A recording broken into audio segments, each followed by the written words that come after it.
Muchas gracias, Daniela, gracias, Silvia. Y nada, gracias a Javier, que no le costó mucho decir que sí, ¿no? Lo cual se lo agradezco enormemente, ¿no?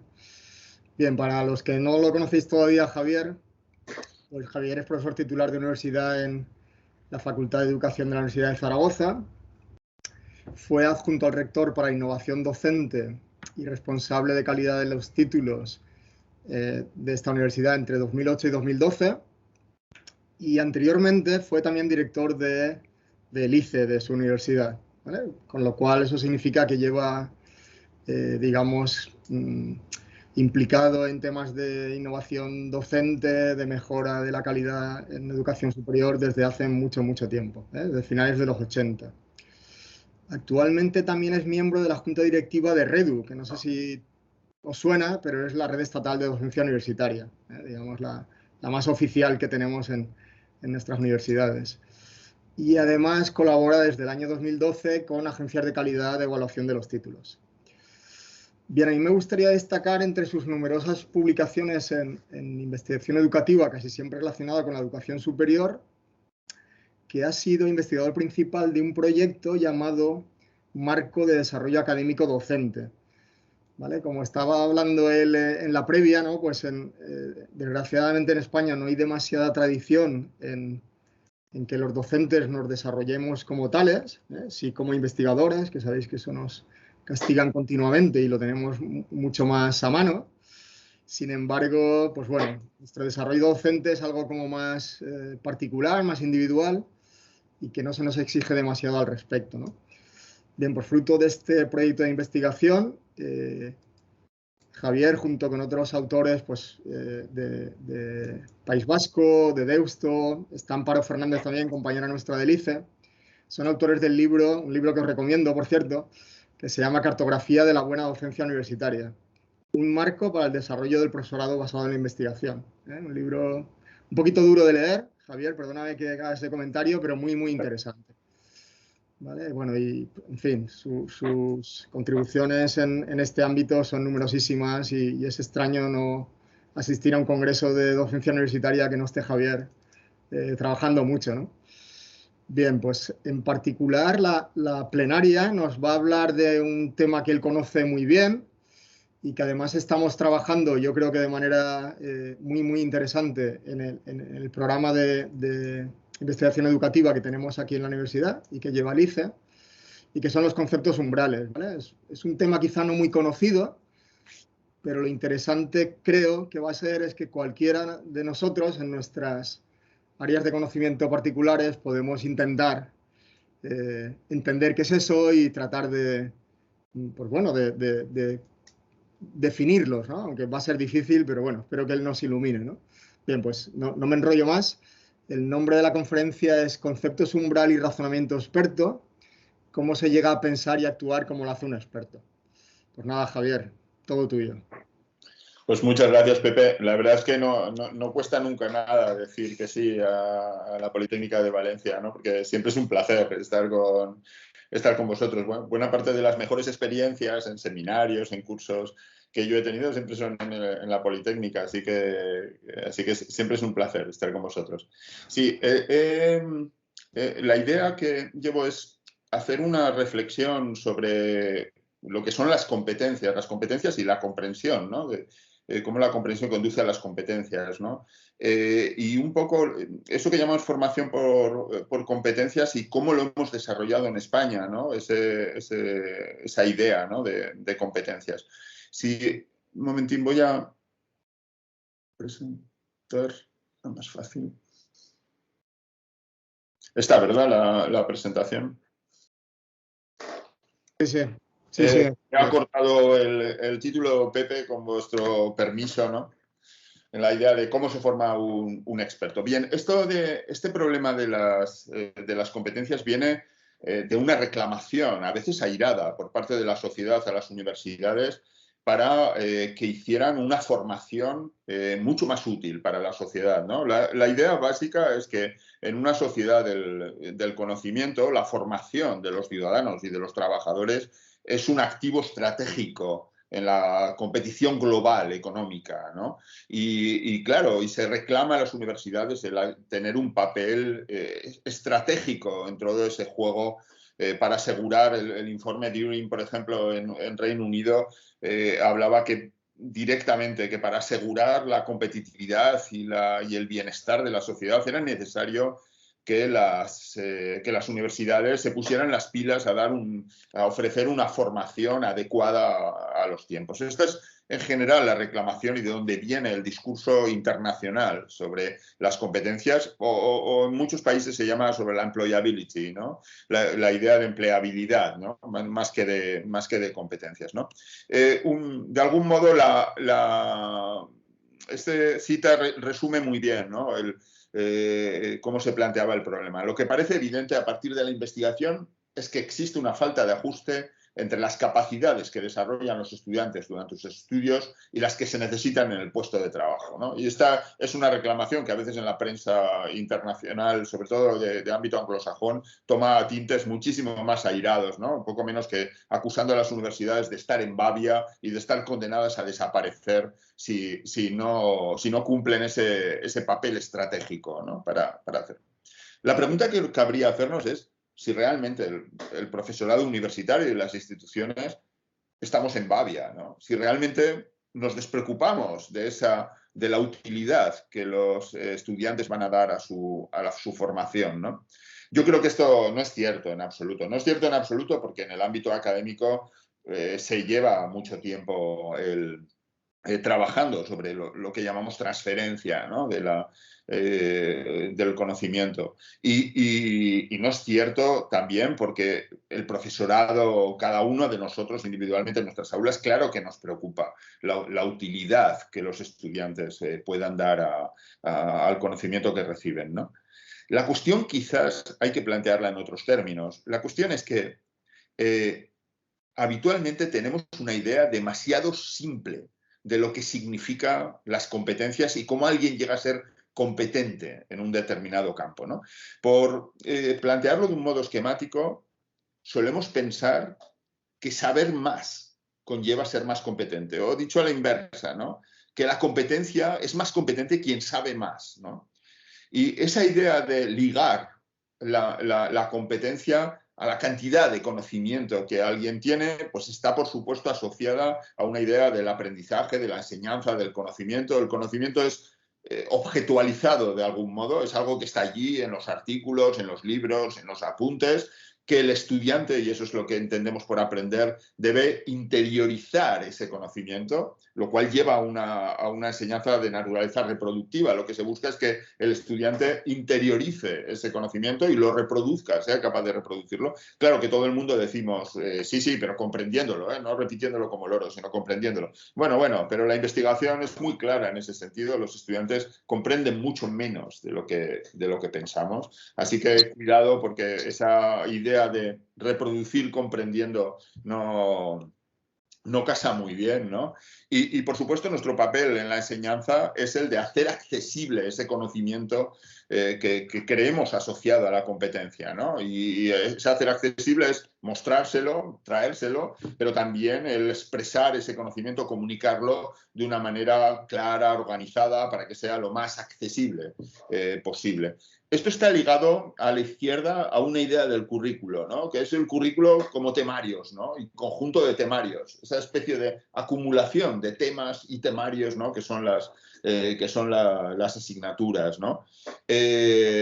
Por supuesto, lleva asociado una idea del estudiante como receptor de ese conocimiento y de una idea de la docencia como un acto individual, ¿no? Pero este esquema funciona. Es decir, saber más es realmente ser más competente. La investigación sobre la transferencia desde hace muchísimas décadas lleva diciéndonos que no es así, que la transferencia no está funcionando. Fijaos la conclusión de estos autores que dicen, la transferencia del aprendizaje es aceptada universalmente como el objetivo último de enseñanza. Sin embargo, alcanzar esta meta continúa siendo uno de los más graves problemas pendientes de la enseñanza. Los investigadores nos han mostrado de manera consistente cómo los estudiantes fracasan en transferir el aprendizaje que tanto se han esforzado por conseguir. Y tanto profesores como empleadores se lamentan de su incapacidad para utilizar lo que han aprendido. La idea de transferencia como la idea de aplicar el conocimiento recibido en un contexto nuevo, distinto, esa idea lleva investigándose desde hace muchísimas décadas, ¿no? Y la investigación es absolutamente consistente en mostrarnos que casi nada de lo que los estudiantes trabajan y supuestamente aprenden son capaces de transferirlo. Haskell, que es quizás el libro en el ámbito internacional de más referencia, ¿no? Es una referencia fundamental, lo resumía de este modo. La transferencia del aprendizaje constituye la verdadera esencia del aprendizaje, del pensar y de la resolución de problemas. Claro, ¿cómo no, no? ¿Para qué queremos que los estudiantes aprendan si no es para luego aplicarlos? Y la transferencia es un sine qua non de lo que podríamos considerar un aprendizaje. Y dice Haskell, sin embargo, a pesar de la importancia de la transferencia del aprendizaje, la investigación acumulada en las últimas 9 décadas muestra con claridad que como profesores individuales y como instituciones educativas hemos fracasado en conseguir un nivel de transferencia mínimamente significativo. Entonces, siendo un panorama tan desolador, ¿no? La idea de que los estudiantes aprenden en nuestras asignaturas, pero luego son incapaces de transferir ese conocimiento. ¿Cómo es que no le dedicamos más tiempo y más esfuerzo en las universidades a este problema? Sobre todo cuando la investigación ha sido tan consistente en mostrar este problema. Pues por una razón, porque nuestra creencia sobre el aprendizaje y sobre la enseñanza es muy clara. Nuestra creencia sigue siendo que saber más es ser más competente y que nuestra función es enseñar más. Y esa creencia nos hace ciegos al problema, de la transferencia. Para ver un poco cómo se produce este problema de la transferencia, he querido traer un clásico, ¿no? Un clásico en la enseñanza de las matemáticas, ¿no? De este problema de transferencia, ¿no? Es de Alan Schoenfeld, es un libro, fijaos, de 1985, ¿no? Ya, ¿no? Y para seguir un poco cómo se materializa este problema de transferencia. Dice, está dedicado a estudiantes de primero y les da un problema de geometría muy sencillo, un problema de geometría prácticamente de bachillerato, ¿no? Y les dice, tenemos dos líneas que se cruzan en un vértice, llamémosle V, y lo que les da a los estudiantes una escuadra y una escuadra y un compás, y les dice, en ese punto P de una de las rectas, traza una circunferencia que sea tangente a las dos rectas, ¿no? Es un problema de geometría muy sencillo que se puede resolver de muchos modos, ¿no? Lo que tengo que entender es que una tangente, claro, va siempre perpendicular al radio. La tangente con una circunferencia va siempre perpendicular al radio de la circunferencia. Este principio no es algo que me aprenda como tal, es que está en la propia definición de tangente, ¿no? Si comprendo mínimamente lo que es una tangente a una circunferencia, no puede ser más que al radio, ¿no? de esa circunferencia, ¿no? Y, por supuesto, el otro punto básico que cualquiera que haya pensado 2 minutos, ¿no? en un problema de tangentes también tiene muy claro es que, obviamente, los dos puntos de tangente estarán a la misma distancia que V, así que lo que hago es, con el compás, trasladar el punto P a un punto Q en la otra línea, ¿no? Como sé que este es perpendicular, el otro también será perpendicular, así que tengo el centro de la circunferencia y lo trazo sin ningún problema, ¿no? Es un problema realmente sencillo cuyos principios uno ni siquiera tiene por qué saber como tal, basta que haya pensado 4 minutos en lo que es una cuestión de tangentes, ¿no? Bien, se puede resolver también sacando la bisectriz del ángulo, obviamente es un triángulo isósceles el que forman P y Q, así que claro que con la bisectriz también pasa por el centro de la circunferencia. Ahora vamos a ver, se lo daba este problema a estudiantes de primero, estudiantes que se aseguraba que habían estudiado geometría en bachillerato. De hecho, los estudiantes con los que han estudiado mucha geometría durante el bachillerato. Y Schoenfeld comprueba que conocen, que se saben, entre comillas, los principios que rigen las tangentes. Así que saben el conocimiento necesario y han estudiado, han estado pensando sobre todo esto. El experimento lo hace con parejas de estudiantes, ¿no? Y vamos a ver cómo razona una de estas parejas de estudiantes sobre este problema, ¿no? Bien, lo que hacen es empiezan a hacer sketches, ¿no? Empiezan a hacer bocetos, ¿no? Y entonces SH y W son los dos estudiantes. Dice, parece que cruza las líneas. Han trazado una línea vertical, ¿no? Y han trazado una circunferencia allí. Dice, parece que sí, creo que cruzan las líneas. Creo que podría ser así, porque es posible que... Y dicen, va, parece que cruza las líneas, pero será que lo estamos dibujando mal. Dibujémoslo bien, ¿no? Con el compás, ¿no? Así que hacen esto, ¿no? Y entonces BW dice, atraviesa las líneas, pasa por encima. Tenemos que trazar una línea perpendicular a esta, la línea superior, para que no pueda atravesar las líneas, ¿no? Tiene que ser tangente. Sí, no sé. Están ahí dando cábalas, ¿no? Sobre cómo hacer esta...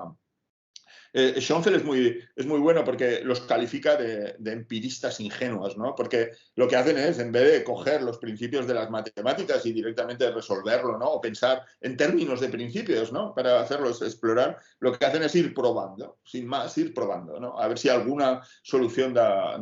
Así que van poco a poco, como ven que esa no funciona, dicen, a ver, la circunferencia tiene que ir más hacia atrás, ¿no? Para que no se cruce. Así que buscan esos dos puntos. Entonces dicen, ya, bueno, en este caso sería la perpendicular en P, pero claro, entonces se dan cuenta que la perpendicular tiene que estar en la línea de abajo. Después trazan el círculo e intentan explorar. Después se dan cuenta de que la línea que une los dos puntos no puede pasar por el centro. Así que empiezan a llegar a una solución, ¿no? Para hacerlo.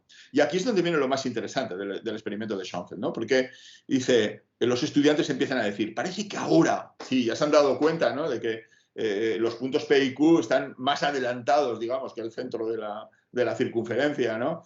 Quizás deberíamos poner la línea perpendicular aquí, señala P, y entonces ir aquí, señala la punta de abajo, una distancia similar de la intersección, y esta debería ser la línea perpendicular, es decir, están realmente haciéndolo, pero no han trazado la equidistancia entre P y V y ese punto de QV, sino que lo están haciendo a ojo, ¿no? Entonces, ahí dice Schoenfeld, comienza entonces la construcción de la figura 1-2. Tras unos minutos en silencio, viendo que están trabajando en la solución correcta, intervengo. ¿Podéis describir lo que estáis haciendo? Estamos tratando de construir una perpendicular aquí, señala en P, es correcto, y aquí, señala el punto de abajo para hallar el centro de la circunferencia. Entonces, Schoenfeld, señalando al punto de abajo, dice, ¿cómo habéis hallado este punto? Bueno, tomamos una medida, lo que quiere decir el estudiante es que se han dado cuenta de que los dos son radios, de tal manera que la línea entre el centro y P y entre el centro y Q ha de ser igual. Así que empiezan de un modo como empiristas ingenuos, empiezan a intentar llevar hacia adelante y hacia atrás la circunferencia para que case y los dos radios sean idénticos, ¿no? Y entonces, claro, Schoenfeld les dice, pero ¿cómo habéis hallado este punto? Dicen, tomamos una medida, pero ¿por qué tomasteis una medida? Para hacerla de la misma longitud. ¿Y por qué queríais que tuviese la misma medida? Porque nos parecía que tenía que ser así. Es decir, ni siquiera están pensando que los dos son radios y que por lo tanto tienen que tener la misma distancia, y mucho menos que la distancia entre P y el vértice y entre Q y el vértice han de ser iguales, ¿no? Ni siquiera están pensando en términos de principios. Todo lo que sabían de geometría se ha evaporado. Sencillamente están haciendo pruebas, sin saber, sin razonar sobre lo que realmente están haciendo en términos matemáticos, ¿no? No están haciendo un razonamiento geométrico. Lo que están haciendo es simplemente probar. Y Schoenfeld resumía esta experiencia en tres creencias, ¿no? De los estudiantes. Y dice, los estudiantes creen que las matemáticas formales tienen poco o nada que ver con el razonamiento o resolución de problemas en el mundo real. Cuando se viene un problema en el mundo real, se olvidan de los principios de la geometría, piensan que no tienen nada que ver, ¿no? En un problema que exige descubrir por uno mismo, no se invocarán las matemáticas formales, ¿no? Y esto es una conclusión que se ha llegado en muchísimos campos. Los estudiantes, cuando se les da un problema real, empiezan a pensar como piensan en el mundo, de la forma ingenua, cotidiana. No movilizan los conceptos y las teorías que han aprendido en las disciplinas, ¿no? La segunda creencia parece muy sencilla, pero tiene su miga, ¿no? Dice, los problemas de matemáticas se resuelven en menos de 10 minutos, si llegan a resolverse. Esta es la experiencia típica de la mayoría de los estudiantes. Consecuencia, si no pueden resolverlo en 10 minutos, lo abandonan. Y tiene su miga esta creencia, porque lo que nos habla es de que los estudiantes piensan que los problemas de matemáticas, de geometría, de cualquier cosa, tienen que saberse cómo resolverlo. Es decir, tienen que reproducir un procedimiento que, y si no se lo saben, entonces no lo pueden, si se lo saben, lo resuelven en 10 minutos. Y si no se lo saben, no lo pueden resolver, ¿no? Así que lo abandonan. La cuestión es que una cultura reproductiva, tanto en la enseñanza como en el aprendizaje, lleva a este tipo de conclusión. Si me lo sé, y si no me lo sé, no me lo sé, ¿no? Y la tercera conclusión redunda en este mismo aspecto, ¿no? Dice, solo los genios son capaces de descubrir o crear matemáticas. Primera consecuencia, si te olvidas de algo, peor para ti. Después de todo, no eres un genio y no serás capaz de derivarlo por tu cuenta. Pero eso es absurdo, es decir, ellos renuncian a razonar geométricamente. No hace falta saberse los principios de las tangentes para resolver el problema. Basta con pensar geométricamente porque los principios derivan directamente de ese pensamiento matemático, ¿no? No hace falta sabérselo, ¿no? Sin embargo, los estudiantes creen que se trata de sabérselo y reproducirlo, ¿no?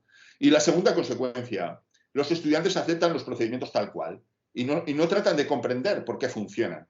Después de todo, estos procedimientos son un conocimiento que llega desde arriba. Así que esa cultura reproductiva no comprensiva les lleva a fracasar una y otra vez en la transferencia. Y esta es una idea básica que querría expresar, la idea de que el problema enorme de la transferencia, que multitud de investigación ha estado revelándonos en todos los campos, tiene uno de sus orígenes fundamentales en este problema de la comprensión en profundidad de las cosas, ¿no? Quizás el ejemplo que más claro lo puso fue el Force Constant Inventory en el campo de la física, ¿no? De la física mecánica. El Force Constant Inventory, si no lo conocen, va sobre las leyes de Newton, ¿no? Y lo que demostró a todo el profesorado de física, en particular norteamericano, canadiense, ¿no? Es que los estudiantes se sabían perfectamente las leyes de Newton, pero cuando les colocabas un problema sencillo como este, casi la inmensa mayoría fracasaba. De hecho, este problema de un camión que va a 100 por hora por una carretera y que choca frontalmente con un vehículo ligero que va a la misma velocidad, ¿no? Y les preguntan, ¿solo el camión ejercerá fuerza sobre el coche? Los dos ejercerán fuerza sobre el otro, pero el camión ejercerá mucha más. Cada uno ejercerá sobre el otro la misma fuerza. Ninguno ejerce ninguna fuerza, ¿no?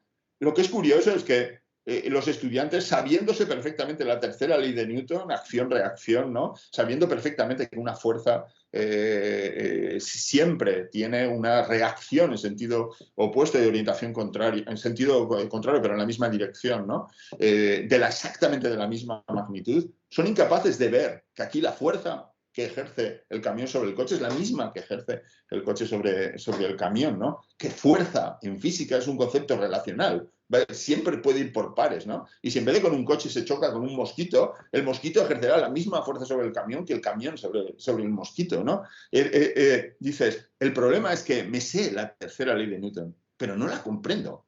Y al no comprenderla, no sé resolver este problema de la vida real, ¿no? Así que el problema de transferencia es inmenso y tiene que ver, claro que tiene que ver, con la competencia y con la utilidad de nuestras titulaciones. Bien, a partir de esto, nosotros nos hemos lanzado a eso que llamamos formación por competencias, ¿no? Y aquí hemos definido la competencia de una manera mucho más pragmática, ¿no? La idea es, competencia es saber resolver problemas y retos propios de un determinado ámbito de actividad, de la medicina, de la ingeniería informática o de la ingeniería industrial. Yo cojo los problemas típicos de ese ámbito profesional y lo que busco es que los estudiantes sepan resolverlos, ¿no? Y esta es la idea de competencia. Por supuesto, lleva asociado sus ideas sobre el conocimiento, el aprendizaje y la enseñanza, como en el otro caso, ¿no? El conocimiento ahora ya no es un conocimiento declarativo, un conocimiento teórico, ¿no? sobre las cosas. Ahora es un conocimiento como soluciones, es un saber hacer cómo se hace esto, cómo se resuelve esto, ¿no? Y el aprendizaje es la capacidad de aplicación del conocimiento teórico a la resolución de problemas. Es decir, ya no pedimos que nos reproduzcan tal cual el conocimiento, sino pedimos que lo apliquen a determinados problemas que podemos... Y la enseñanza, por supuesto, se nos ha complicado muchísimo, ¿no? Con esta idea de competencia, porque lo que hacemos es ser capaces de implicarlos en determinados problemas, retos, proyectos. Tienen que demostrar que saben aplicar el conocimiento y crear soluciones para los problemas que tenemos. Eso, por supuesto, ha llevado un currículo a la izquierda muy diferente, porque supuestamente muy diferente, porque ya no son conjuntos de temarios, deberían ser conjuntos de competencias. Hemos analizado el perfil de salida, vemos los problemas típicos a los que se enfrenta alguien en ese perfil de salida y lo que vamos haciendo es establecer diferentes competencias, ¿no? Y al mismo tiempo el estudiante ya es un receptor activo. Sí, recibe soluciones, sí, recibe conocimiento, pero debe implicarse en aplicar todo eso, ¿no? Y, por supuesto, necesitamos una docencia coordinada para que esto funcione, ¿no? La cuestión es, esta es la formación por competencias. ¿Realmente esta formación por competencias resuelve nuestros problemas? ¿Estamos en la vía adecuada? Bueno, posiblemente estamos en la vía adecuada, pero esto no es la solución. Necesitamos dar un paso más para formar expertos, ¿no? Y esto es un poco en lo que querría concentrarme ahora, ¿no?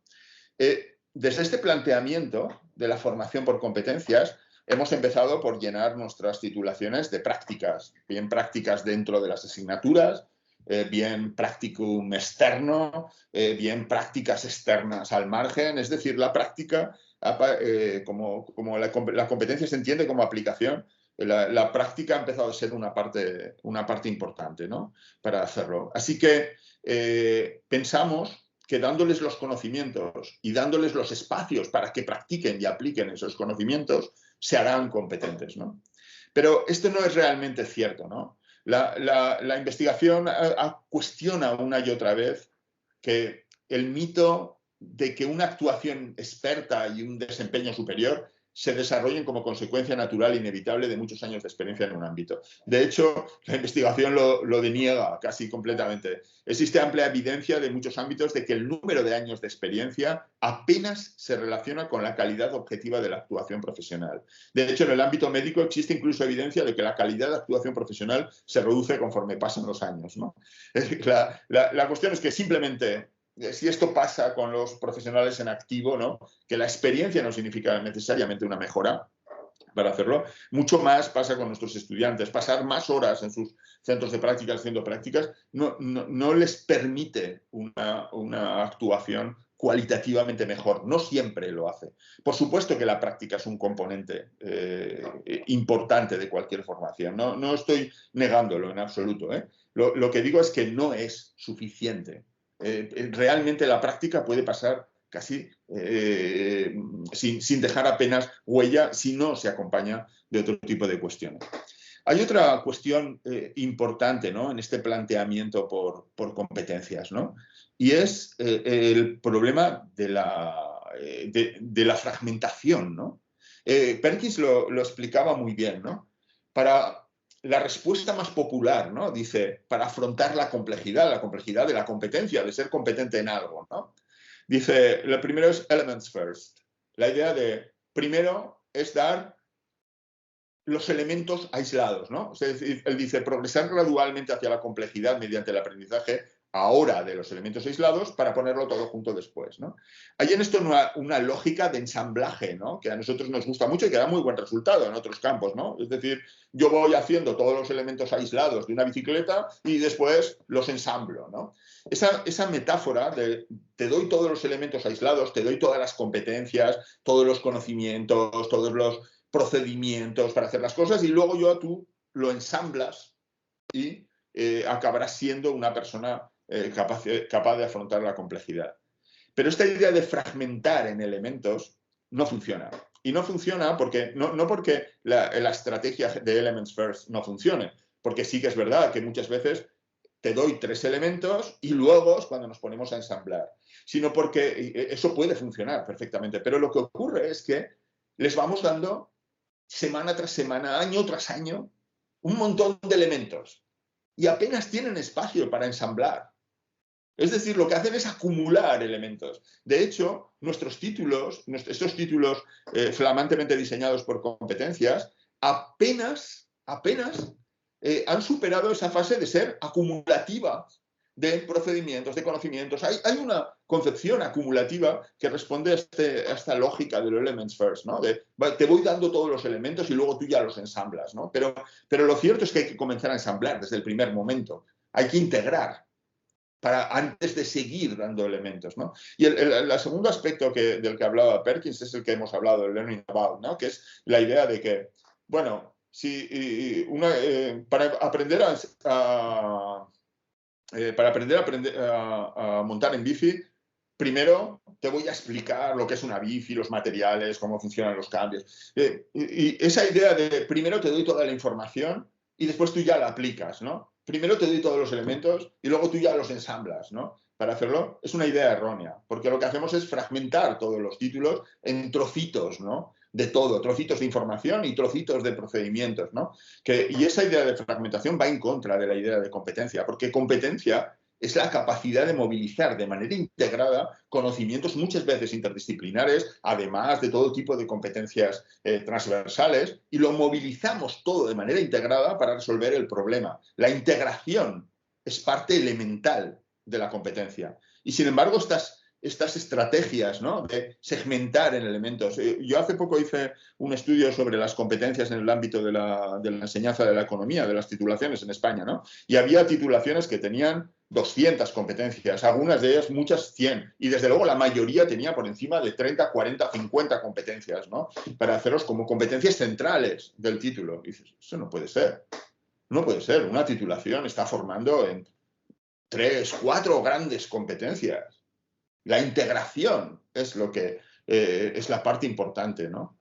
Y sin embargo, la lógica de la fragmentación está muy, muy extendida, ¿no? Y por último, este enfoque por competencias no nos asegura que los estudiantes estén comprendiendo de forma más profunda. Sí, de hecho, tenemos evidencias de que no es así, ¿no? Os coloco, esta es una declaración de un profesor de biotecnología ambiental, ¿no? Y lo hace desde estos nuevos títulos, diseñados por competencias.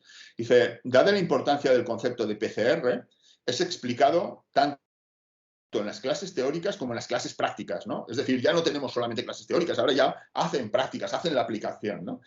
A pesar de este doble recordatorio de toda la teoría y aplicabilidad asociada a dicho concepto, durante el contacto directo que tengo con los alumnos, noto que no llegan a comprenderlo, ya que al hacerles alguna pregunta, la mayoría se quedan callados evitando responder, muy pocos se aventuran a decir algún dato que les suena, pero que al intentar asociarlo con el concepto no logran vincular, y todavía menos gente da muestras de haberlo asimilado correctamente, ¿no? La idea es que yo pongo prácticas, pero esas prácticas no están contribuyendo a que lo realmente comprendan mejor el fondo, ¿no? O esta profesora de bioquímica, ¿no? Que decía, estoy impartiendo clases de problemas de la asignatura Estructuras de biomoléculas de primero de biología. En estas clases buscamos que los alumnos sean capaces de aplicar la teoría que se ha explicado en las clases magistrales, ¿no? De nuevo, esa idea de todo el conocimiento, pero ahora ya dentro de los títulos también tenemos clases para que aprendas a aplicarlo, ¿no? Esa idea de la competencia como ser capaz de aplicar los conocimientos, ¿no? Para demostrar que lo han aprendido, esperamos que sean capaces de justificar sus respuestas o en algunos casos que sean capaces de poner los pasos intermedios de los procesos. Deberían ser capaces de justificar por qué se produce un determinado evento. Por ejemplo, por qué se unen dos moléculas, cómo pasa una biomolécula de forma lineal o cíclica, etcétera, ¿no? Pero la realidad es que sacan buenas notas o aprobado aquellos alumnos que son capaces de copiar bien y sin errores lo que viene en los apuntes. La mayoría de errores que he visto que cometen es que si les cambias mínimamente el enunciado de lo que ponen los apuntes, no son capaces de identificar que se trata de lo mismo, ¿no? El problema, de nuevo, de la transferencia. Pongo prácticas, pero eso no está aumentando su capacidad de transferencia de la teoría, ¿no? Así que, en realidad, el problema de las competencias, ni el aumentar la experiencia puede ser interesante, pero no nos está funcionando siempre bien, ¿no? Segundo, La competencia exige integración y lo que estamos haciendo es fragmentar muchísimo todas las titulaciones. Y tercero, la competencia exige comprensión profunda y esto no lo estamos trabajando adecuadamente, ¿no? Y esas son características del experto que es muy importante entender, ¿no? El experto moviliza todo de manera integrada y sobre todo el experto conoce en profundidad, ¿no? Quien nos ha dado las pistas, ¿no?, para entender mejor este fenómeno, ¿no?, de por qué esta formación de competencias aisladas no funciona, es toda la teoría americana que se dedicó a ir comparando el razonamiento experto con el razonamiento de un novato, ¿no? Allí ellos proponen el concepto de script. Y explico lo que es un script. Un script son estructuras de conocimiento dirigidas a un fin específico y adaptadas para afrontar esa tarea de forma eficiente. Contienen atributos, cada uno de los cuales corresponde a un aspecto del ámbito modelado por el script. Cada atributo puede concebirse metafóricamente como un hueco que puede tener diferentes valores, ¿no? Una estructura de datos para representar situaciones estereotipadas. Es decir, la competencia, como ser capaz de afrontar los retos típicos de un determinado perfil profesional, lo que hace es crear en el estudiante estos scripts. Es decir, estructuras donde se combina determinado conocimiento con determinado procedimiento y entonces ahora ya sé resolver este tipo de problemas. Ya sé hacer una PCR, ya sé hacer un procedimiento de tal cosa, ya sé diagnosticar este tipo de problemas de estructuras en tal, ya sé diagnosticar este tipo de problemas en un programa informático, ¿no? Es decir, ellos van haciendo pequeñas scripts que les hacen competentes para resolver un problema, un tipo de problemas muy concretos, ¿no? Así que los estudiantes van acumulando scripts. Ellos al final tienen, aquí he representado 6 scripts, pero tienen cientos de scripts para resolver. ¿Cuál es el problema? El problema es que estos scripts no los convierten en expertos, ¿no? De hecho, toda la investigación americana de Feltovich, Spiro, Coulson, lo que han hecho es demostrar que el experto no actúa así. El experto tiene estos scripts. Es decir, cuando se le presenta una situación estereotipada, la resuelve muy, muy rápido porque moviliza uno de estos scripts para resolverlo, ¿no? Pero cuando se le presenta un caso distinto, nuevo, que le huele eso que llamamos olfato profesional, ¿no? Olfato médico, ¿no? Que le huele que podría tener, que podría requerir una respuesta distinta, movilizan otra cosa distinta, ¿no?, que estos scripts, que son como respuestas un tanto automatizadas. De hecho, lo que, por ejemplo, en la investigación médica, lo que demostraron es que los novatos, cuando les daban una enfermedad, un caso, ¿no?, les daban un caso típico, lo resolvían tan bien como los expertos, ¿no? Pero cuando les daban un caso que podía resultar un poco engañoso, los novatos fracasaban generalizadamente. Mientras que el experto, y eso no significa el que lleva muchos años en la profesión, sino el que es realmente bueno, el que es realmente experto, lo que hacía era saltarse estos scripts para ir a una estructura profunda del conocimiento. Feltovich lo expresa así, ¿no? Dice, el estudio mostraba que los novatos eran rígidos, en el sentido de quedar atrapados en las apariencias, ¿no? Y este es un aspecto que se reduce. También Schoenfeld lo hablaba. En los problemas de matemáticas, los estudiantes, en vez de ir a los principios, a la comprensión profunda de los principios, se fijan solamente en las apariencias y aplican las apariencias, intentan aplicar soluciones sobre las apariencias. Los expertos fueron capaces de detectar la necesidad de un cambio y habitualmente también sabían qué datos de la enfermedad había que considerar después de abandonar el diagnóstico clásico. Esta capacidad para adecuarse de forma flexible se atribuyó en parte a la memoria del experto de esquemas que contenían muchas diferentes variaciones finamente discriminadas de cualquier enfermedad y esquemas de muchas enfermedades finamente discriminadas dentro de una misma clase. Es decir, la primera respuesta fue pensar que los expertos tienen muchísimos más scripts. Pero esto no es realmente cierto. No es que tengan muchos más scripts. De hecho, lo que pasa es que tienen esos scripts, pero los tienen integrados en una red de conocimientos mucho más amplia. De hecho, es una red de conocimiento mucho más estructurada. Cuando se les presenta un caso nuevo, cuando necesitan innovar, cuando necesitan ser creativos, cuando necesitan buscar soluciones nuevas, cuando tienen un caso que no se adapta al patrón clásico, lo que hacen es activar en vez de esa activación automática del script, lo que hacen es recurrir a toda esa representación profunda, a toda esa comprensión profunda de todo el ámbito, ¿no? Y empiezan a buscar. Lo que caracteriza el conocimiento experto es que es un conocimiento mucho más estructurado en torno a determinados conceptos que llamamos umbrales.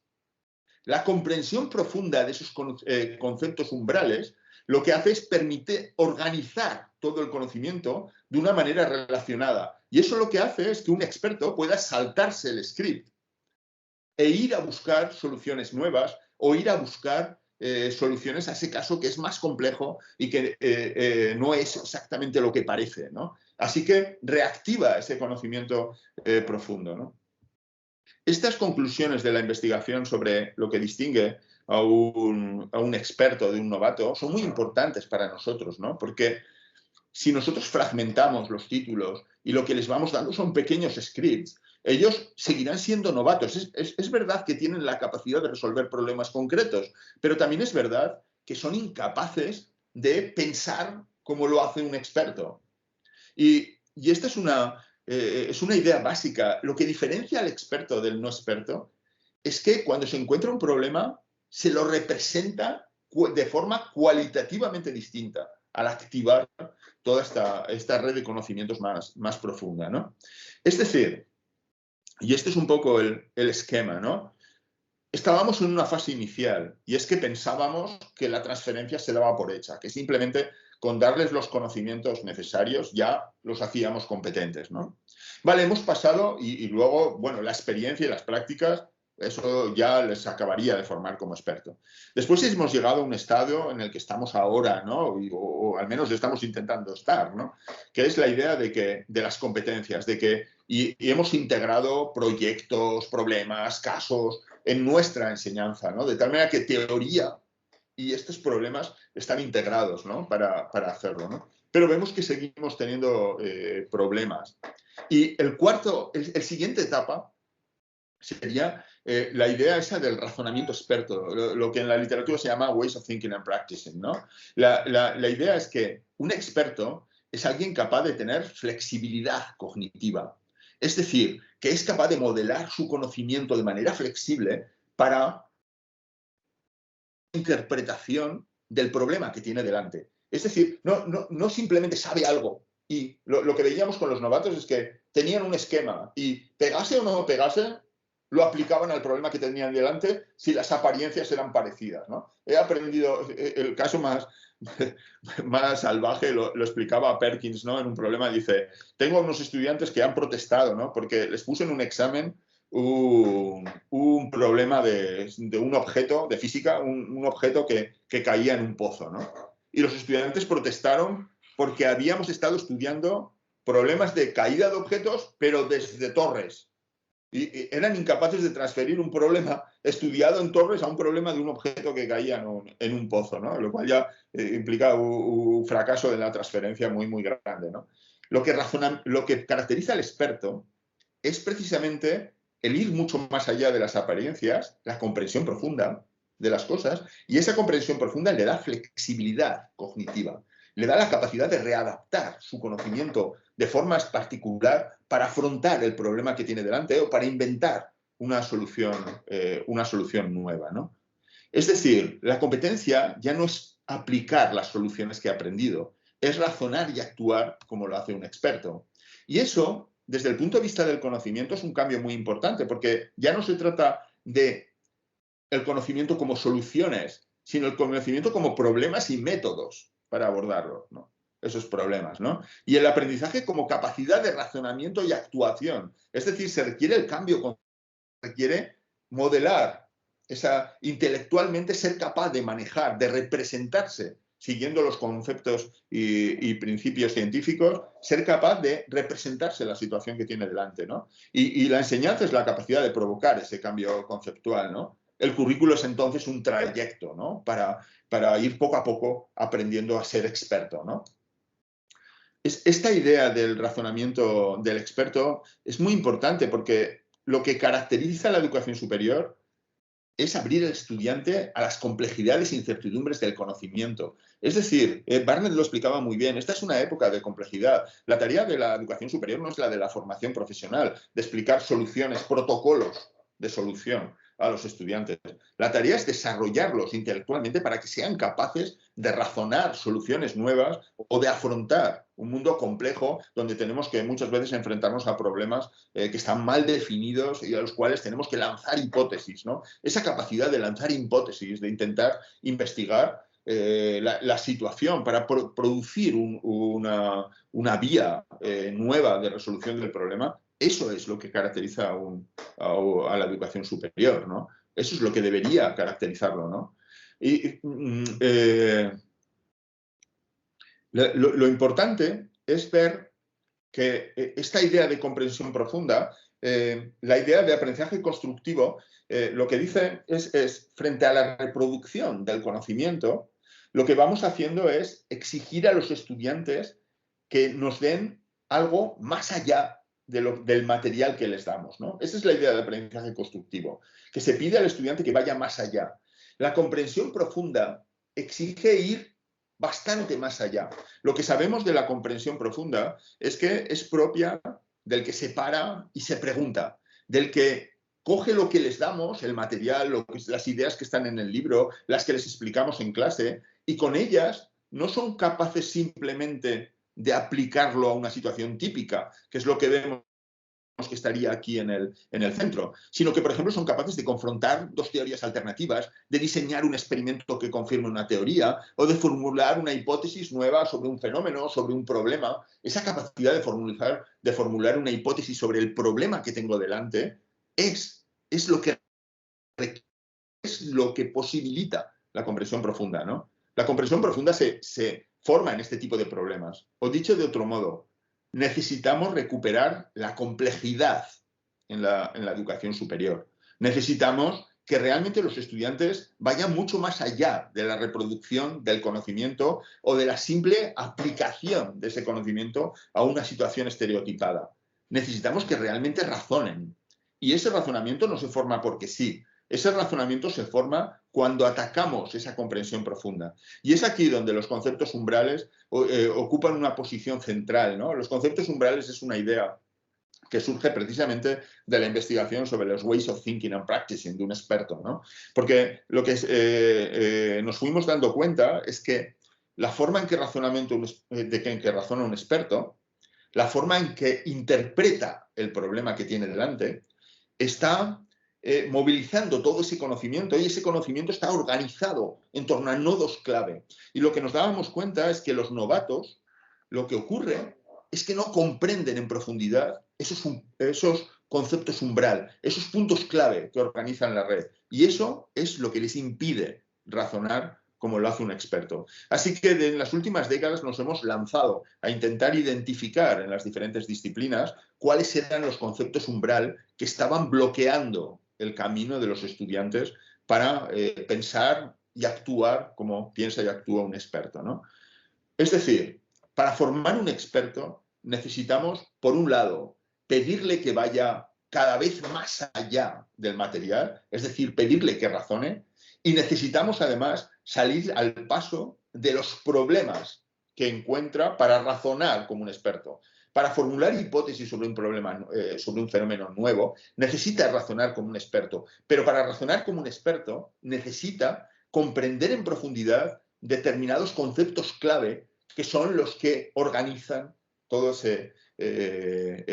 organizan un determinado ámbito. Si vemos, por ejemplo, en el Force Concept Inventory, la idea de fuerza que veíamos en el problema del camión y el coche, los estudiantes mayoritariamente dicen que el camión hace más fuerza sobre el coche que el coche sobre el camión. ¿Por qué piensan de ese modo, no? Piensan de ese modo porque tienen asociada la idea de fuerza, es una concepción ingenua, a la fuerza está en los objetos, en las personas. Es decir, son las cosas, hay personas fuertes, los camiones tienen mucha fuerza. La fuerza es algo que está en el objeto, que es intrínseco del objeto. Esta es una concepción ingenua que se forma en la experiencia del día a día. Vale, pero el concepto de fuerza en física es relacional. La fuerza solamente existe cuando interaccionan dos objetos. Es relacional. La fuerza no es algo que está en un objeto o en otro. La fuerza es relacional. Este concepto, que claramente es un concepto umbral en la física, ¿no? La idea de fuerza como una relacional, si nosotros no caemos en la idea, no caemos en el problema de que los estudiantes son incapaces de razonar con las leyes de Newton, sencillamente porque están utilizando una concepción ingenua de la idea de fuerza, como algo que tienen los animales, las personas o los objetos, ¿no? Y no algo relacional, algo que existe solamente cuando se provoca una interacción entre dos cuerpos. Si no llegan a esa idea relacional, en ese momento son incapaces de pensar. Y las leyes de Newton, por supuesto, están en la base, ¿no? de buena parte del pensar físico, ¿no? Necesitamos identificar esos conceptos umbral que impiden a un novato pensar como lo hace un experto, ¿no? Y no es tan sencillo, porque lo único que nosotros vemos es que los estudiantes fracasan una y otra vez al resolver un problema de la tercera ley de Newton, ¿no? Para hacerlo. Y decimos, wow, es que no se saben bien la ley. No, no, la ley se la saben perfectamente. El problema es que la están interpretando desde sus concepciones ingenuas, esa ley. Necesitamos entender cómo los estudiantes están interpretando las cosas para desarrollar su capacidad de razonar, o lo que es lo mismo, su comprensión profunda del campo, ¿no? Y eso es lo que les llevará a poder ir más allá, a poder formular hipótesis por sí mismos, ¿no? En definitiva, lo que necesitamos es trabajos reales, no académicos, ocasiones de demostrar que son capaces, ¿no? Bien, que sean relevantes, que cuenten, que se apropien de ellos con responsabilidad, con una toma de decisiones transferida a ellos, ¿no? Necesitan apropiarse, ¿vale? Y que culmina en la realización de un producto acabado, ¿vale? Esto lo sabemos, es nuestro aprendizaje por proyectos, por problemas, etc. Pero además necesitamos que se parta de una cuestión abierta, una situación problemática, un proyecto profesional, una hipótesis de investigación, algo abierto. Esa idea del conocimiento como un problema y unos métodos. El conocimiento en una determinada materia no es solo un estado de la cuestión, es ante todo un tipo de problemas que se plantean de determinado modo y para los que existen una serie de métodos. Así que necesitamos a los estudiantes se introduzcan en esta lógica, ¿no? Es decir, el interrogante o incluso la incertidumbre como punto de partida, ¿no? Necesitamos complejidad e interdisciplinariedad, situaciones donde se interaccionan múltiples factores y cuya explicación requiere de diversas disciplinas, ¿no? Necesitamos realmente recuperar esa complejidad. No se trata, los británicos tienen una expresión que es muy significativa, ¿no? Que es la idea de spoon feeding, ¿no? De alimentar a los estudiantes con cuchara, ¿no? De darle, mira, aquí tienes esto, en la plataforma tienes la solución a esto. No, no, tenemos que abandonar el spoon feeding. Lo que tenemos que hacer es poner a los estudiantes en problemas, ¿no? Y realmente darles problemas complejos. Por supuesto, darles todo el apoyo necesario, ¿no? Y comprender las dificultades que están encontrando para afrontar esa complejidad, que es esa idea de los conceptos umbral, ¿no? Pero necesitamos que enfrenten esa complejidad. Necesitamos también darle diálogo, espacios de diálogo, de negociación, de contraste de perspectivas. El conocimiento no se forma uno solo pensando consigo mismo. El conocimiento se forma cuando dialogamos, cuando negociamos, cuando exploramos conjuntamente las soluciones, ¿no? Y, por supuesto, necesitamos desarrollar la metacognición, el pensamiento crítico. Lo que caracteriza a un experto es que mientras está haciendo una tarea, está controlando si su respuesta es la adecuada, no es la adecuada, si es una hipótesis más o menos probable o no poco probable. El experto tiene una capacidad de autocontrol de su propio proceso, ¿no? Y es propio. Y los estudiantes, si quieren llegar a ser expertos, necesitan desarrollar esas cuestiones, ¿no? Así que lo que necesitamos es, y por terminar aquí, ¿no? Lo que necesitamos es desarrollar comprensión profunda de pensamiento crítico, empoderar, autoconfianza, capacidades, superar obstáculos, capacidad de comunicación. Sí, todos estos elementos los necesitamos, ¿no? Pero para mí lo que está bloqueando la transferencia, el problema de nuestras competencias es que las hemos hecho simples. El problema es que hemos fragmentado todas las competencias. Necesitamos integrarlas y tener en nuestras titulaciones espacios para problemas complejos. Y esos problemas complejos harán aflorar las dificultades de razonamiento de los estudiantes. Y entonces nos empezaremos a dar cuenta de lo que significa razonar como un experto. Porque lo que significa razonar como un experto El experto lo ha olvidado porque lo ha naturalizado. Nosotros como expertos en nuestra disciplina no nos damos cuenta del problema que significa razonar como un experto para un novato, ¿no? Porque para nosotros es la forma normal de razonar. Lo tenemos naturalizado, resolver los problemas. Así que muchas veces no entendemos los problemas de los estudiantes para razonar como un experto. Si creamos problemas suficientemente complejos, problemas abiertos, entonces empieza a revelarse la naturaleza de las dificultades de los estudiantes, ¿no? Y eso es un poco, podemos discutir ahora un poquito más, esa un poco la idea que quería transmitir. Cuidado porque nuestra enseñanza por competencias tal y como la hemos concebido, lo que hace es formar scripts pequeños, ¿no? Pero no está en gran medida fracasando en formar a los estudiantes en ese razonamiento experto, ¿no? Así, yo por mi parte, Pepe, lo dejaría aquí para dejar espacio para intervenciones. Pues muy bien, Javier, muchísimas gracias. Nada, ¿os parece primero que abramos un turno de preguntas? Yo tengo aquí unas cuantas preparadas por si acaso, pero ¿alguna intervención? No sé si habéis puesto algo por el chat.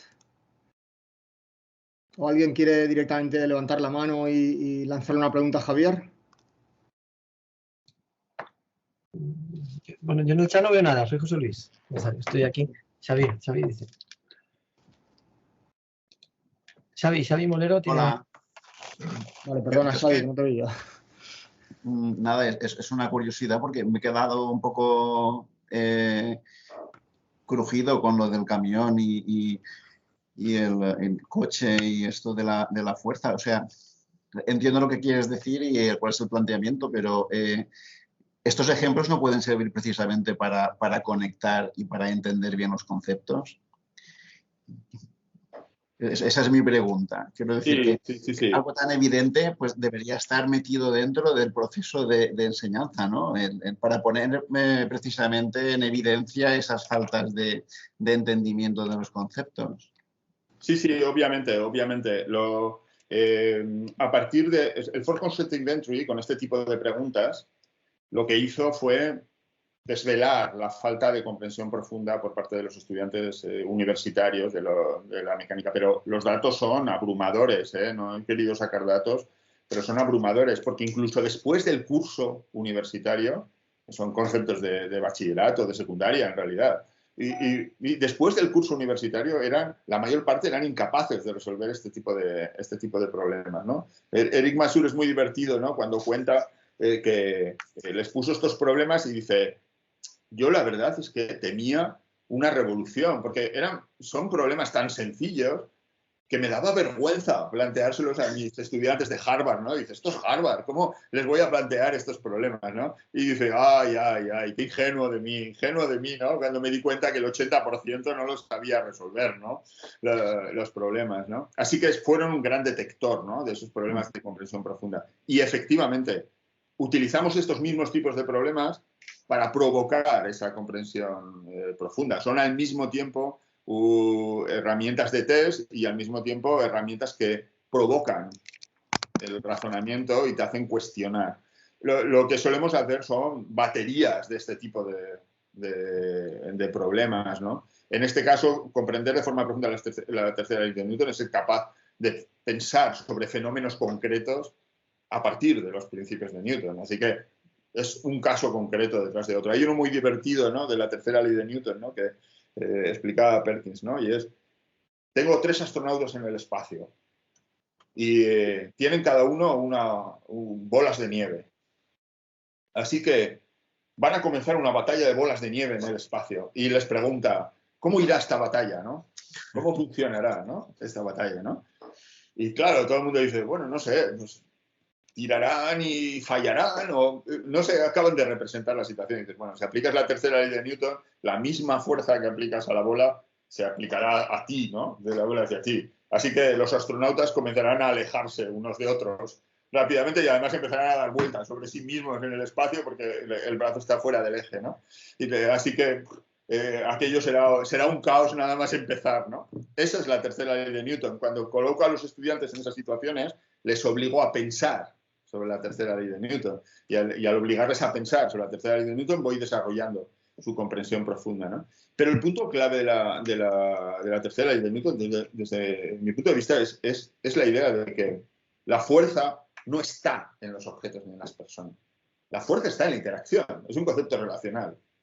Solamente entonces, cuando te sitúas, y a los estudiantes les cuesta muchísimo situarse en un concepto relacional, es cuando te das cuenta de la naturaleza de concepto umbral, de la idea de fuerza. Y dices, no, es que la idea de fuerza es tricky, es que es engañosa, ¿no? Y desde la concepción ingenua de la fuerza como algo que tienen los objetos o las personas, es imposible que entienda la física. Necesito una idea relacional de fuerza para poderme manejar. Ese mismo descubrimiento, por ejemplo, se hizo en conceptos en economía tan clásicos como el concepto de precio. Los estudiantes una y otra vez manejan la idea de que el precio está en las cosas, ¿no? No, el precio es relacional. Es un concepto relacional. No está en las cosas, no es intrínseco, como la fuerza no lo es, ¿no? Así que son conceptos umbral que bloquean la manera de razonar de los estudiantes. Y esto que os decía, en los últimos años toda la investigación se ha volcado en descubrir y caracterizar estos conceptos umbral, en descubrir qué es lo que les bloquea a los estudiantes para atravesar esos umbrales, ¿no? Y poder razonar como lo hace un experto en su ámbito, ¿no? Y eso es un poco, yo creo que la clave de un buen currículo que realmente forme personas competentes es dar con estos problemas de comprensión profunda y hacer currículos integrados que vayan permitiendo razonar a los estudiantes como un experto, ¿no? Okay. Vale, muchas gracias, Javier. Bien, pues tenemos manos levantadas. José Luis estaba antes, aunque no sé si era como organizador o querías preguntar algo, José Luis. No, sí, era una pregunta que quería también hacer. Espera que como estoy coordinador me pongo en primer plano también. Nada, primero es que me ha gustado mucho. Yo trabajo mucho en competencias transversales y en proyectos europeos y es verdad que cuando viajas fuera estás en la Champions, es otra cosa. Y sí que es verdad, pero ahí hay una cosa que yo he observado, dos cosas que has comentado. Una de ellas, yo recuerdo en Finlandia que me comentaban lo primero que los alumnos cogían una asignatura que fuera de otra titulación de otro campus. O sea, los sacaban por completo. Es decir, en ingeniería informática podías estudiar derecho romano. Y ya linkarás, ¿no? Quiere decir que les forzaban un poco a salir. Pero lo que me ha gustado mucho es la diapositiva de los scripts, porque es una cosa que hemos hablado muchas veces. Es decir, tenemos muy buena capacidad, si hacemos un símil con un mapa, es como si fueran ciudades. Tenemos mucha capacidad de relacionarnos con el pueblo de al lado, conocemos la carretera, es facilona, no nos hace falta otra carretera, pero viajar de un sitio a otro es complicado. Entonces, esta cosa yo me acuerdo comentarlo con unos compañeros de proyecto de Holanda y de Finlandia, que ellos hacían aprendizaje basado en proyectos y era un poco la forma que tenían de hacer integración, donde me enseñaban laboratorios con estudiantes de 6 titulaciones distintas a la vez trabajando en un proyecto. Claro, el linkado ahí era obvio porque probablemente en el café ya hablarían de cada uno de sus conceptos. Pero es verdad que mi gran pregunta en este caso es ¿cómo hacemos en este país, en España, para poder hacer ese linkado, para poder decir a un estudiante que si está en tal pueblo, ir al pueblo al lado es fácil? Pero ¿cómo incluir en una guía docente, las que tenemos aquí? Porque incluir pueblos es como los conceptos, es fácil. Son unidades temáticas, ¿no? Estás aquí, estás en tu pueblo, tienes tu unidad temática, te viajas a la otra unidad temática, viajas a la otra, pero claro, hacer un linkado, es decir, hay que incluir entre el tema 1 y el tema 2, o después del tema 1 y el tema 2 hay que poner tema 1-2 o tema 1 flecha 2, ¿no? Aquí vamos a linkar. Es decir, porque eso es lo que yo echo de menos. Es decir, el hecho de decir, vale, yo puedo dar un montón de temas, lo puedo dar muy divertido, pero ¿cómo linko? ¿Cómo le digo a mis estudiantes que vamos a linkar eso, no? Sí, yo creo que la metáfora que utilizas de los mapas es muy buena, ¿no? Porque el conocimiento por scripts, que es ese conocimiento por competencias pequeñas, ¿no? Que hemos tendido a aplicar aquí, es como esa persona que aprende a conducir y aprende a ir del trabajo a su casa todos los días, ¿no? Entonces, eso lo borda, porque sabe cuándo se tiene que cambiar de carril, cuándo tiene que parar, ¿sabe? Tiene el script perfecto de cómo ser competente para ir al trabajo. Y dices, pero esa persona es experta, es una experta conductora. Y dices, joder, en cuanto tenga que hacer un trayecto diferente, va a morir, ¿no? Porque, y hay muchas personas que tienen ese problema en la conducción, ¿no? Que dicen, wow, ya saturó, ya tiene... Eso es exactamente lo que nos mostraba la investigación sobre expertos y novatos, ¿no? Y dices, vale, si te doy la gripe clásica, en ese momento movilizas el script y lo resuelves, no hay ningún problema, has aprendido el script, pero hay como te dé un caso de gripe que está complicado con no sé qué, que parece una cosa, pero no es la otra. En ese momento es cuando se nota que tú no eres un experto, porque eres incapaz de razonar fuera del script, activando un esquema de conocimiento mucho mayor, ¿no? Entonces, la idea Feltovich y Spiro, ellos propusieron una idea primero de criss-crossing, ¿no? Que le llaman, que es la idea de que nosotros tendemos a pensar que las materias no tienen que solaparse entre sí. Y para nosotros nos hemos dedicado mucho tiempo a que se solapen. Y ellos dicen, no, las materias tienen que solaparse. De hecho, tienen que encontrarse una y otra vez con los mismos problemas desde diferentes perspectivas, porque eso es lo que les da flexibilidad cognitiva. De hecho, un experto, cuando a nosotros, nuestros estudiantes sobre la materia en la que somos expertos nos preguntan algo, nosotros les escuchamos para ver desde qué perspectiva les vamos a dar la respuesta, porque tenemos múltiples formas de dar respuestas. Entonces nos adaptamos nuestra respuesta a la situación en la que estamos. Eso es lo que nos convierte en expertos. Si no sabemos solamente la respuesta del libro, entonces que es lo que hace un novato y es lo que hacen buena parte de nuestros estudiantes, estamos muertos, ¿no? Porque no funciona así. Tenemos que adaptar de forma flexible el conocimiento. Así que lo primero es que necesitamos empezar a mezclar sobre los mismos problemas las disciplinas. Pero después los canadienses, a la respuesta que tú dices de cómo organizar un currículo, los canadienses han propuesto una metodología muy precisa para cómo hacerlo, ¿no? Y es una metodología, ellos le llaman aprendizajes críticos, ¿no? Que es la idea de conceptos umbral, ¿no? Que nosotros en la investigación europea manejamos, ¿no? Y es la idea de que yo tengo que ir desarrollando un experto poco a poco, desde problemas más sencillos a problemas cada vez más complejos. Y esta es la idea del trayecto. Y en ese trayecto, los estudiantes se van encontrando con aprendizajes que son críticos, que son esta idea de conceptos umbral, sobre los cuales debemos concentrar buena parte de nuestro trabajo. En vez de currículos muy extensos, donde cualquier tema imaginable tiene sus 15 minutos de gloria, ¿no? Porque ¿cómo no se van a saber esto? ¿Y cómo no se van a saber esto? Y a base de cómo no se van a saber esto, nuestros currículos van creciendo y creciendo y creciendo. Y dices, no, concentrémonos en lo que hemos identificado como los problemas fundamentales y dediquémosle el tiempo, porque yo cada vez que trabajo con profesores sobre conceptos umbrales precisos, entonces se dan cuenta y dicen, joder, pero llegar a desarrollar esta capacidad de pensar sobre este concepto, esto lleva mucho tiempo. En las leyes de Newton, sin ir más lejos, cuando haces una demostración de cómo llegar a comprender la tercera ley de Newton, entonces te dices, joder, pero nos hemos tirado casi una hora. Dices, ya, claro, es que comprender en profundidad algo lleva su tiempo, es un trabajo lento para hacerlo. La cuestión es que cuando hagas ese trabajo y ya entonces comprendan el concepto de fuerza en lo que es realmente en el mundo de la física, todo ya lo ven a través de ese concepto bien alineado. Claro. Y en ese momento van muchísimo más rápido. Sí, se me ha congelado. Pepe, se me ha congelado la imagen, no sé si... Sí, a mí también. A ti Sí, también, se vale. ha quedado Javier congelado. Sí, de todas maneras, es que están habiendo problemas en intranet y todo de la universidad, ¿eh? Quiere decir que igual hoy es un día... Vaya. A ver, sí. A ver. A ver si Pues no podemos sé volver a si... conectar.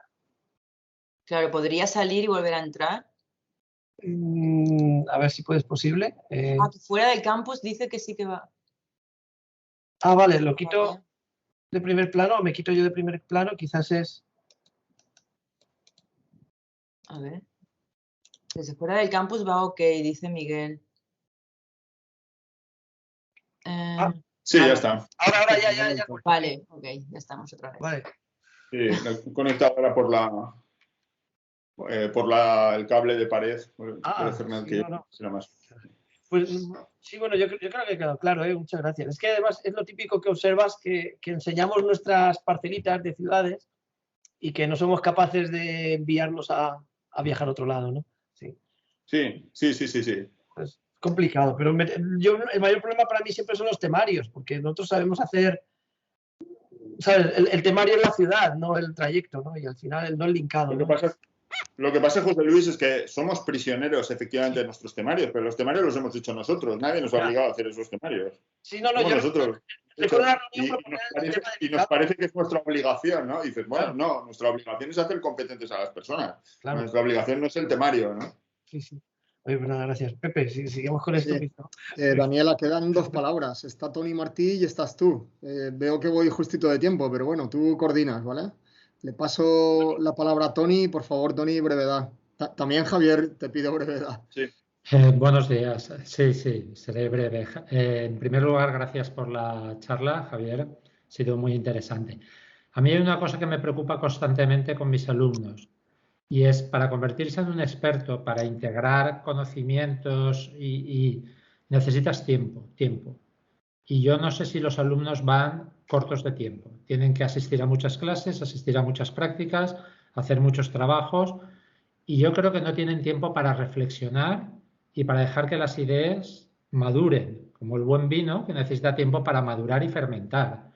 Entonces yo no sé si estamos metiendo demasiadas cosas y no les damos tiempo de divagar para encontrar esos enlaces o para poder que un script choque con otro script y haga algo bueno. Entonces, no sé, a mí me preocupa y cuando tengo que pedirles cosas, me preocupa que tengan tal sobrecarga que solo se puedan centrar en acabar lo inmediato, en apagar el fuego que tienen y no puedan dedicarse a algo más profundo o más. Yo tengo esa misma percepción que tú tienes. Nuestros currículos están sobresaturados, ¿no? Y entonces perdemos la oportunidad de hacer ese aprendizaje lento, ¿no? De las cosas, de darles tiempo para madurar, ¿no? En la investigación sobre los estudiantes que comprenden profundamente hay una constante, ¿no? Y es esa idea que decía antes, ¿no? De el estudiante profundo que va a comprender, se para y se pregunta, ¿qué tendrá que ver esto con esto? Y entonces esto tiene que ver con esto. Y si hago esto, entonces pasará esto. Y si hace... Ese es el estudiante que comprende profundamente. El que se para a pensar. Claro, pero si había que entregar 3 prácticas lógico, o 5 ¿no? memorias, no se puede parar, porque si se para... Exactamente. fracasa. Y si yo tengo un currículo sobresaturado, ya no tiene condiciones para pararse a pensar, ¿no? Para hacerlo. Y también, obviamente, nuestras asignaturas tienen que obligarles a pararse a pensar, que es esa idea de aprendizaje constructivo, de pedirles más allá de lo que les damos, ¿no? Deben obligarles, ¿no? No pueden resolverlo reproduciendo, porque si no, simplemente reproducen y ya está. Eso es mucho más rápido, ¿no? Pero sí, efectivamente se necesita tiempo. Sí, y necesitamos recalibrar toda nuestra titulación para concentrarnos en aquello importante, porque si no, al final... la amplitud de los temarios se nos come todo, ¿no? Muchas gracias, Javier. Muy bien, gracias. Daniela, tú cierras.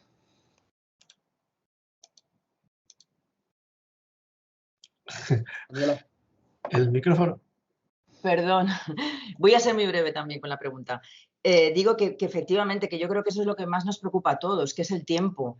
Entonces, yo, a ver, lo primero que se me ocurre preguntarte es, me parecía que todo lo que estábamos haciendo no era suficiente, tal y como has planteado en una diapositiva.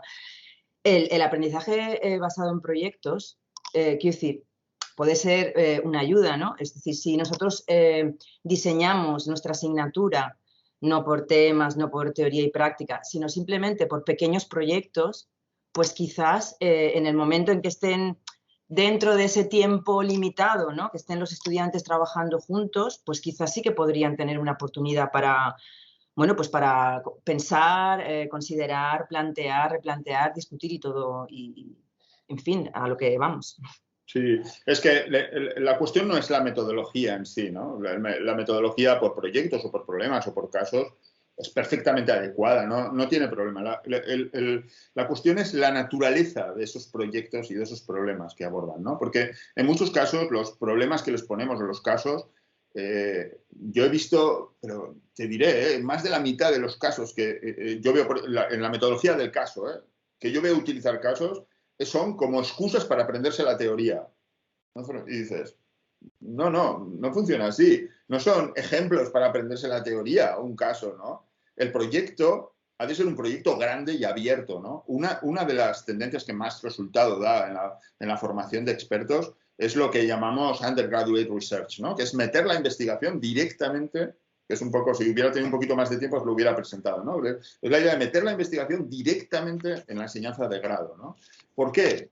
Porque la investigación es, por definición, una pregunta abierta, es una cuestión. Y los estudiantes se meten directamente allí y aprenden a formular del modo adecuado hipótesis sobre una determinada cuestión o a formular cuestiones abordables, ¿no? Sobre las que tengo un cierto método para desarrollar. Es esa capacidad de razonar, como lo hacemos nosotros, que lanzamos una hipótesis o reducimos un problema general a un problema manejable, ¿no? Al que podamos responder. Es ese tipo de razonamiento lo que conlleva ser experto, ¿no? Pero no es diferente para un ingeniero en cualquier rama, donde de repente se encuentra con un reto enorme y lo que dice es, vale, a ver, esto lo vamos a abordar, vamos a hacer esto, vamos a ver cómo...